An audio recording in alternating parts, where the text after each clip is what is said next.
I don't know exactly what it looks like when we start streaming. I forget. It's been a while.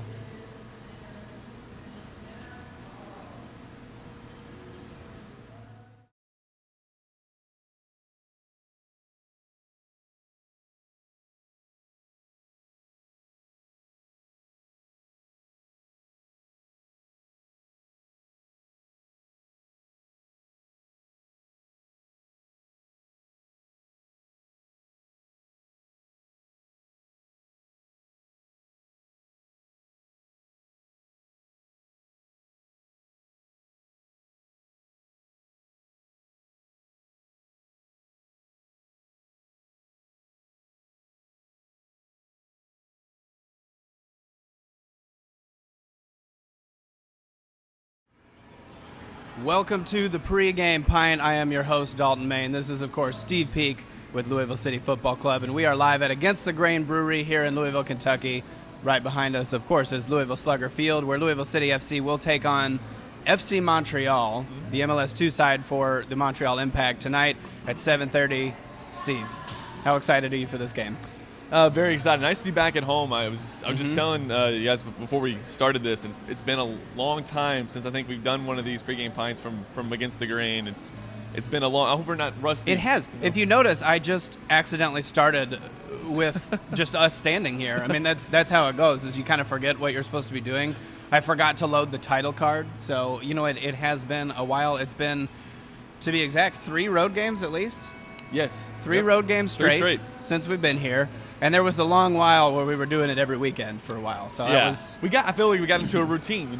We had the week off, and then we had Saturday. So we had the whole week to prepare for the pregame pint, and now we just feel like we're just kind of jumping into it. It's Wednesday, pregame pint day, because Louisville City plays today. That's right. We all knew it was coming, but some of us didn't, I guess, prepare accordingly. But we are here now, and we are ready. So let's talk about that road game streak. And, of course, taking 3 wins on the road, starting with Pittsburgh. Yeah, one of the things that I'll say about this road trip was it was the first time Louisville City's had to play 3 straight games on the road, and they gave up a goal in every single game. Now there was a time where Louisville City did not win games when they gave up a goal. They had the first win with conceding a goal when they beat Oklahoma City, and that's the game that started this current streak that they're on. But yeah, they've been against Pittsburgh. They gave up an equalizer almost immediately after Magnus gave us the lead, and to respond to the second half, they kept creating chances, and you thought eventually they're going to break through, and they did. And of course, it had to be Brian Burke and Matt Fondy, the connection there to give Louisville City the win. It had to be, and interestingly, Brian Burke and Matt Fondy are both on the top assists leaders for the USL. They're both up there with. I don't know exactly what they're ranked. I think they might both be tied for 8th in the number of assists on the season. Matt Fondy is, of course, 3rd behind 2 people tied for 1st, I believe. Right, Or he's tied for 3rd, maybe. I don't know. He's got, 15 goals? Well, he's got 12. 12 goals, okay. He's going to get there. We've set him a goal. Matt, if he's listening. 18 to 20. He's probably not. Yeah. But, and then Wilmington, of course, went down to Wilmington and got down early with a bit of a messy first half, but finished it with a goal from Matt Fondy to get that confidence going into halftime. What has James O'Connor talked about in terms of turning it around during that halftime and getting back out there and putting pressure in the second half? Well, I don't think this is a team I think we saw. I'll tell you where I first saw it. Preseason game against Kentucky, they hadn't scored in the first half, and you saw them come out in the second half, and they just seemed very frustrated that they hadn't scored. And every time there was a chance, it was just more frustration. Now, against Wilmington, they created chances. Magnus had a PK that he's usually from any free kick. Magnus has been the guy, but he rolled it over. There were a couple other chances in the first half that you thought, hey, we missed an opportunity there. But now this team doesn't panic anymore. They know, they're confident now that they're going to score and set up the corner there. And I'll tell you what led to that. Matt Fondy, this is why he's ready for the next level. It's his work ethic. This guy went from the 1/8 side of the 18 to the other, earned the corner kick. There was hardly any time of stoppage left, but he plays to the whistle every time. I mean, he ran that ball down. That's what I was going to point out, is Matt Fondy showed that kind of confidence because he won that ball down the flank. He earned the corner kick, And then he stepped up and finished the corner kick. He headed the ball in. I mean, there was nobody around him. He got the space. He finished it. Yep. I think that showed the confidence, and then I think that set the tone for the second half. And, of course, coming back big. Then again, we saw a similar thing at Toronto this past weekend, getting down early, and then a big second half leading to Brian Burke's first goal. This is where I think where James probably had to say something at halftime to get the guys to not focus on maybe the calls that weren't going their way or some miscommunication between the players and the officials. That was a team that I thought was visibly frustrated in the first half. They were looking for calls, and they were visibly upset. What I saw was I feel like it was a physical game, and while Louisville was winning the physical battle, Toronto was winning the battle of the calls in terms of that physical battle because they were getting bodied off the ball, but then they were getting the calls for that. So I think that was kind of what looked like leading to the frustration in the first half. Yeah, so I mean, it was huge for Kadeem to get that goal and to spark that comeback. And Niall McCabe, a guy who you've seen him in practice, he has been one of those guys who really impresses. And you're just like, he's gonna score, and he's gonna finally get on the score sheet. He's gonna start getting assists, and he got an assist the game before, and on a Charlie Adams goal against Wilmington. I think he tweeted out that day that I got an assist. I can't wait to get my first goal. And it was the next game, and probably one of the most dramatic ways to give your team the lead on the road, to extend that win streak, and that was a strike, bottom right corner of the net. No, I got an assist and a goal. What about the Gordie Howe hat trick? How would O'Connor react to that if he had also gotten into a fight and really capped off the win? Is it no, don't do that. That's not a good. That's not. Don't need any Reds. But of course, they're on to a 6-game winning streak, and what I talked to Coach O'Connor about this week is, you're on a 6-game winning streak. How do you balance that? And he said, I don't care about 4, 5, 6, 7. I care about the next game. So what is that mentality with the team in terms of looking at what we need to do now? Yeah, they want to go 1-0 every game. In terms of soccer, 1-0-0. They want to get 3 points every game. And, it's a lot of coach speak. But I truly believe it with this team that if even if I said, hey, that's 6 games in a row, it's like they have short-term memory. They just they don't care about the games against Oklahoma City and the games against Richmond and Charlotte, and now this perfect 3-game road swing. It's about this next game, getting 3 points today, and then if they get 3 points today, get 3 points next game. But they don't even think like that. They're not even thinking. Scott was at the Coopers meeting. He said, I couldn't even tell you who we play after Toronto. That's just, they don't look down the schedule. They just look at the next game, the next opponent, and that starts at the top with James and Coach Bird and Coach Sudu, that they just don't worry about the games in the past, or worry about the games in the future, just worry about today. And something that I have noticed, especially in the media appearances with the team, and this is something we'll talk about later, is the upcoming friendly with Orlando City. There was kind of a buzz about that. Everybody wanted to talk about it, and everybody said, hey, so you got this Orlando City friendly coming up, and they're like, oh, do we? I'm not worried about that. Let's talk about next game, and that's something that really showed, was the team is always focused on the next game, and that's something that Coach O'Connor pointed out, and they're looking forward to the game tonight. FC Montreal had some success against them in the past, but as Coach O'Connor was pointing out, you never know what you're going to get with these MLS 2 sides. You have to focus on the task at hand. He said it's going to be a tough game. Is there anything in particular we should be looking for out of that team tonight? Well, you're going to be missing one of their players who got a red card in their previous match. But, this is a team that really struggled. They were at the bottom of the table for almost the whole season. I think they had 1 win through 13 games or something like that. But now they're on a decent streak. They've gotten a result in 4 of the last 5 games. They won 3 straight, and they lost, and they had a 0-0 draw. A 0-0 draw with playing a man down. But like Coach said, this is when you play these teams, you don't know really what you're going to get. I think there's a core of about 4 or 5 players that we know are going to be on the field for FC Montreal tonight. But then after that, you don't know. I mean, you look at the roster, and I don't know if you had a chance to look at it, but it's a long list. I mean, we're just like Toronto, pretty short, right? And then just Toronto, like New York Red Bulls. Yeah, I think the Toronto that we played here and beat 4-0 was a different Toronto that played like 2 days prior against St. Louis. And that's what you're going to get against those teams. Yeah, exactly. So it makes it difficult to prepare, but I know that like Coach said, there's about 5 or 6 guys that we know that they're going to see tonight, and one of those guys leads them and goals scored, and is a good player. Yeah, and speaking of suspensions, like you said a second ago, Aiden Quinn will be suspended for tonight's match. He won't make it because of a yellow card accumulation, which is actually the first time that's happened for Louisville City. Charlie Adams was suspended for red card earlier in the season, but this is the first for yellow card accumulation.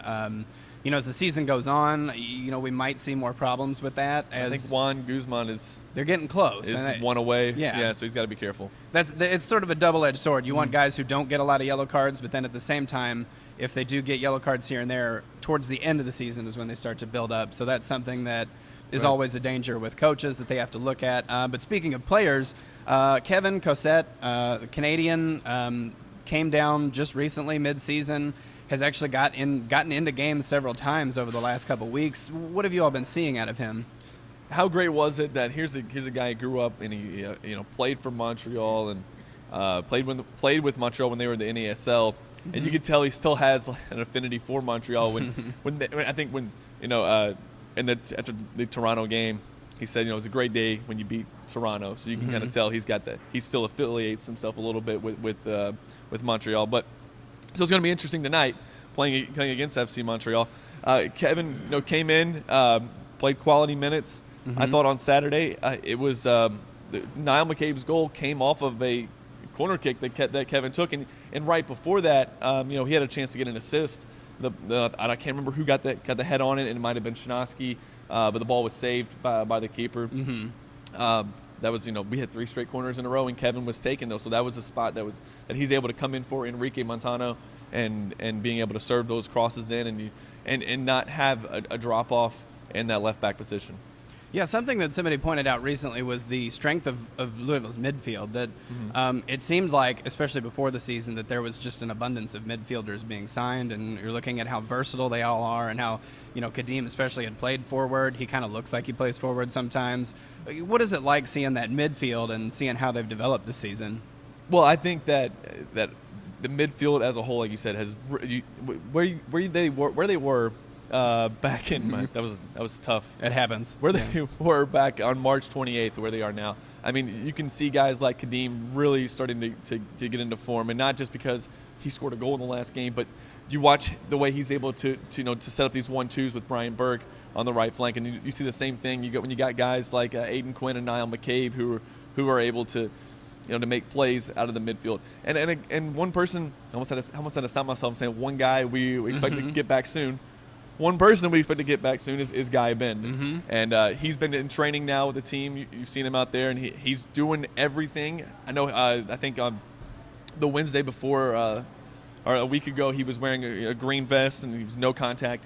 On Thursday, when you guys were out there, he was wearing orange, and so he's ready to go. And I don't know if we're going to see him tonight, but it would be really interesting if we did. Well, we'll see. I think he's very excited to get back out at training. You know, he said some positive things. He's glad to be back out there with the team. FC Montreal, as we talked about, kind of hit or miss as to who you're going to get. They do sit third to last in the Eastern Conference, but as we said, you never know what you're going to get. So speaking of that, speaking of the playoff line, that's going to start to come into play here soon. Louisville City obviously has run up the table to second. Is anybody really thinking about the playoff line at this point?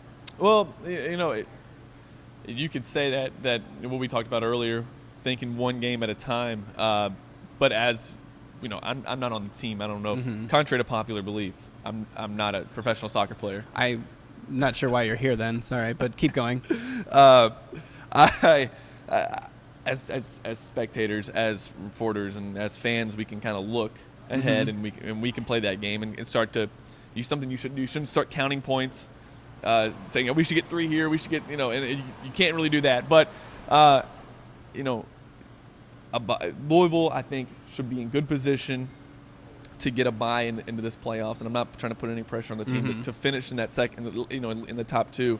But this team has been on quite a tear, and it's kind of hard to believe how well this first season has gone. It almost be like anything under third now would be disappointing. And if you told me that before the season, I remember even talking to some of the people before the season started. I said, "Hey, look, it's the first year. Let's just have a team that competes." And before any of the players got here, so let's just have a team that competes. Let's just have a team that can maybe push for that 6th place. Now it's like if we finish fourth, it's like, what happened? You know, that's just how good this team has been. That's credit to the players and credit to Coach O'Connor and his staff. Well, O'Connor's always talking about the next 3 points, the next game, and I think a lot of the fans are very excited to get back out to Slugger Field tonight. But something that's on their minds, obviously, is this friendly coming up with Orlando City, August 25th. Is there anything we should be looking forward to on that? Anything that's people are thinking about? Anything that we need to know? Yeah, well, it's the first time that a Major League Soccer team is going to be playing in Louisville. That's exciting in and of itself. But there's some superstars that are on this roster that are going to be here. And I'm not Adrian Heath, so I don't know if they're gonna play. And I know everybody's asking me, is Kaká going to play? If he does, maybe they keep him on just one side of the field, keep him away from the turf. Although it hasn't led to any injuries. Let's knock on wood for that. It is. I think as a first time seeing it, it looks intimidating. Oh yeah. Especially when you're talking about the highest paid player in Major League Soccer. Probably don't want to risk that, but I don't know. I mean, I don't know if Adrian might want him to go out there and get a few minutes with the team and maybe play, in the second half. Or it probably substitutes for practice for them. They get a little run out, they get a little workout. Exactly. So it's something. And obviously, if you're going to agree to a friendly like that, you're probably thinking, well, we should probably put some players out there, get some exposure. Right. I mean, they understand that it's that it is promotion for us. It's a promo for us having our first season and trying to still get the word out to some of the people who haven't been out to a game, and this is a good chance to do it. When you talk about this, might be the biggest game that's not just about Louisville City. You know what I'm saying? If that makes sense. It's kind of, you don't really hype up a team that no one's heard of really yet, especially with this league. This league is new. Not just because there's, we've doubled the amount of teams. It's new to the city of Louisville, and even teams with a lot of history, like the Rochester Rhinos. A lot of people here, they don't know who they are. And pro soccer is a new thing to the town. Obviously, they've embraced it pretty well, setting high attendance averages, and looking at that, you got to think that this is sort of a late season celebration of look what we've been able to accomplish so far. Yeah. It's a good way to get everybody out there. Trot them out, say, look, here's pro soccer. I was gonna say, I feel sort of bad for some of the guys who. This is a tough stretch. August is just a long list of games. And, and you play this game coming off of a Saturday game. It's Tuesday, and then you got another huge game on Saturday that counts. That's tough. And I know that you look at, like I said, you look at our roster. It's not that deep. You're gonna have to play some guys who are your normal starters in that game against Orlando. So, and that's a quick turnaround. Yeah, well, we're looking forward to the game tonight. Steve, thanks so much for joining us today. We're going to bring in the king now of the Louisville Heretics, who's got some things to talk about today. So, first off, happy birthday. Well, thank you. It is the king's birthday today. So, what do you got here? We've brought in a coffee mug. So listen up, old Diamond Eyes. Okay. We got some business to attend to first and foremost. You see, the Coopers and the Heretics and the St. Louligans, if we're going to even name such low names.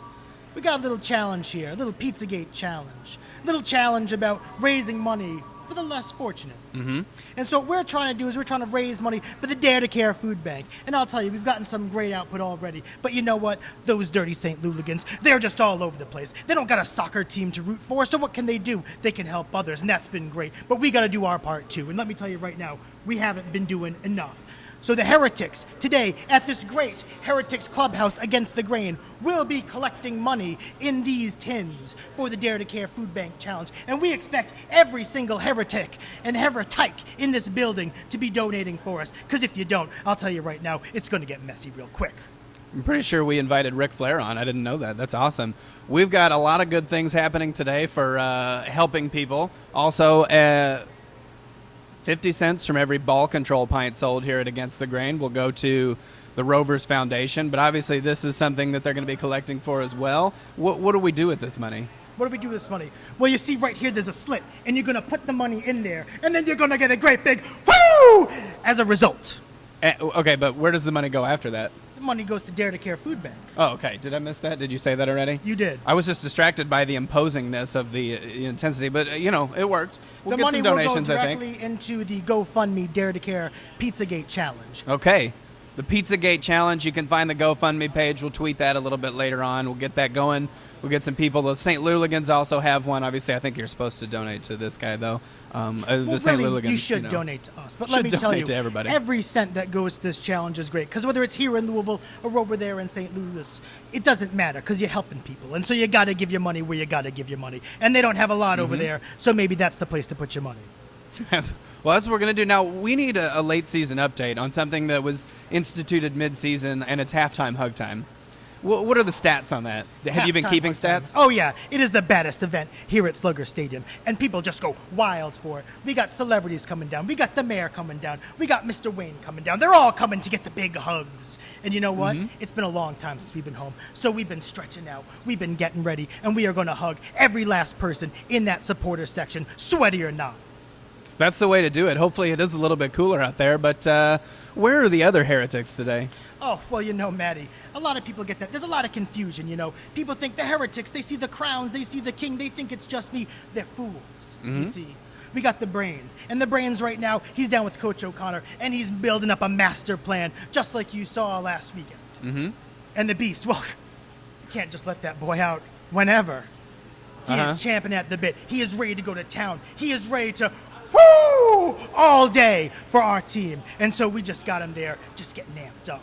Now, speaking of the woo, let's see the scarf. You've got these. They've been much heralded by the Heretics, and the Heretics have been buying them. Let's see This what is we got true. to offer the here. The official Heretic scarves have arrived, and there's one side, the great big woo, and you know you got to let that shine. And on the other side, you got the glorious name and the 3 crowns hanging. And everyone should get some because we're going to be sold out real soon.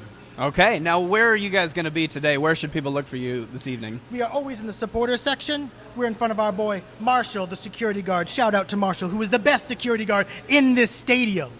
And you will see us behind the goal. We will have our flag. We will have the scepter. And we will be cheering and rocking and rolling all night long. And that will start here at Against the Grain Brewery, and you guys will make the stumble That's to right. the Rumble? Is that so what it's called? we start here at Against the Grain at 5:30. It's the Heretics pregame party, and it's not something to be missed. You got great beers here. You got great fun. There are going to be scarves for sale. There's going to be wooing. We're collecting donations whether you like it or not. All right, well, you heard it here first. The Louisville Heretics come out, make some donations to charity, buy some ball control pints to get a little bit of money going to the Rovers Foundation. Obviously, hit up the Halftime Hugtime. It's a good time. It's hugs, it's soccer. Without a doubt. Can't go it's the wrong. best. It is awesome. Well, Mr. the King, thank you so much for joining us today. Diamond Eyes, it's a pleasure. We'll see you out there tonight. Hopefully the weather holds out. Louisville City versus FC Montreal tonight at 7:30 p.m. at Slugger Field. Good luck to the team. Good luck to the Heretics. That's right. The Heretics are still undefeated. Woo!